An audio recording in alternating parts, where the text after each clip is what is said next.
இலங்கையில் மிகவும் புகழ்பெற்ற புனித தலமாகும். இந்த கதிர்காம முருகனை தமிழர்கள் மட்டுமில்லாமல் சிங்களவர்கள் மற்றும் இலங்கை வேடுவர்கள் வழிபடுகிறார்கள். இதனால் இங்குள்ள முருகன் சிங்களர் வணங்கும் சிங்கார வேலர் என்றும் போற்றப்படுகிறார். தமிழ் கடவுளான முருகனின் மிகவும் சக்தி வாய்ந்த மற்றும் பழமையான கோயில்களில் இதுவும் ஒன்றாகும்.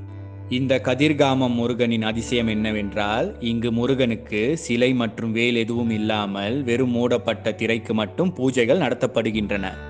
உலகத்தில் உருவமே இல்லாமல் மூடப்பட்ட திரைக்கு வழிபாடு நடத்தப்படும் ஒரே முருகன் கோயில் இதுவாகும். மிகவும் பழமையான இந்த முருகன் கோயில் 1100ஆம் ஆண்டுகளில் கட்டப்பட்டதாக கூறப்படுகிறது. ஆனால் 2500 ஆண்டுகளுக்கு முன் ஈழத்தை ஆட்சி செய்த தமிழ் மன்னரான எல்லாளன் காலத்தில் இந்த கோயில் இருந்ததாக மகாவம்சம் நூல் கூறுகிறது. இந்த குறிப்புகளின் வழி இந்த கோயில் மிகவும் பழமையானதாக நம்மால் அறிய முடிகிறது. 15ஆம்